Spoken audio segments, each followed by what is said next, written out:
हिमाचल की पहाड़ियों में बसा छोटा सा स्टेशन कंडा घाट उस रात असामान्य रूप से शांत था। ठंडी हवा देवदार के पेड़ों से टकराकर अजीब सी सरसराहट पैदा कर रही थी। रात की आखिरी ट्रेन धीरे धीरे पहाड़ों के बीच आगे बढ़ रही थी। ट्रेन के एक कोने में बैठा था आरव, एक युवा पत्रकार। दिन भर की थकान के बाद वो घर लौट रहा था। बाहर अंधेरा था, लेकिन उसके मन में हल्की बेचैनी थी, जैसे कुछ होने वाला हो। उसके सामने एक मध्यम उम्र का आदमी बैठा था। उसके हाथ में एक काला ब्रीफकेस था, जिसे वो बहुत कसकर पकड़े हुए था। उसके चेहरे पर घबराहट साफ दिख रही थी। वो बार बार दरवाजे की ओर देख रहा था। आरव से रहा नहीं गया। सब ठीक है? उसने धीरे से पूछा। आदमी ने हल्की मुस्कान देने की कोशिश की। हाँ, बस थोड़ा जरूरी काम है। लेकिन उसकी आवाज कांप रही थी। ट्रेन अगली छोटी स्टेशन पर रुकी। तभी एक लंबा काली कोट वाला आदमी अंदर आया।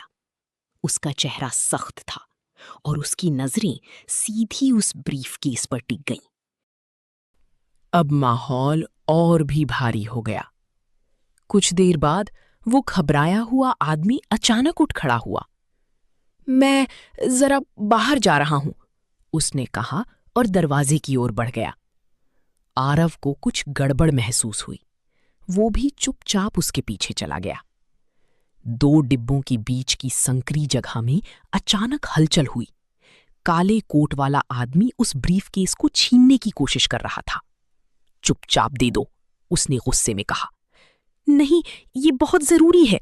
घबराए आदमी ने पूरी ताकत से विरोध किया। आरव ये सब देखकर तुरंत आगे बढ़ा। अरे, क्या कर रहे हो तुम? उसने जोर से कहा। काले कोट वाला आदमी पलटा। उसकी आंखों में गुस्सा था। उसने आरव को जोर से धक्का दिया और तेजी से दूसरे डिब्बे की ओर भाग गया। अब ये एक दौड़ बन चुकी थी। आरव भी उसके पीछे भागा। ट्रेन तेजी से चल रही थी। अंदर लोग सो रहे थे और इन सब के बीच एक खतरनाक पीछा जारी था।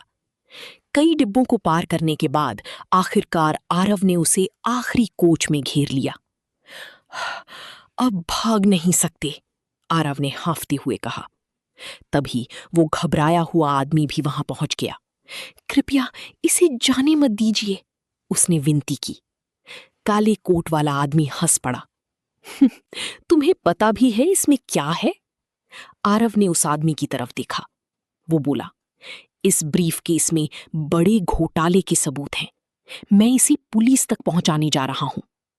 इतना सुनते ही स्थिति साफ हो गई। अचानक हमलावर ने फिर से हमला करने की कोशिश की, लेकिन इस बार आरव तैयार था।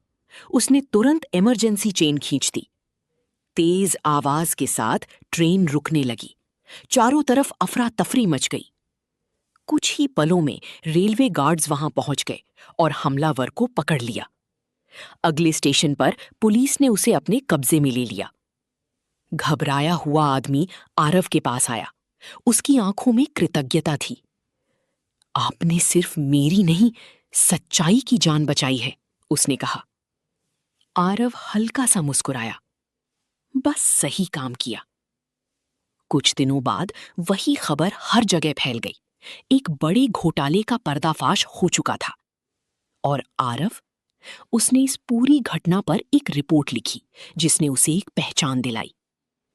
उस रात अपने घर पर आरव आराम से सो रहा था। बाहर पहाड़ पहले की तरह शांत थे, लेकिन इस बार वो सन्नाटा डरावना नहीं, सुकून भरा था। और बहुत दिनों बाद उसे गहरी नींद आई।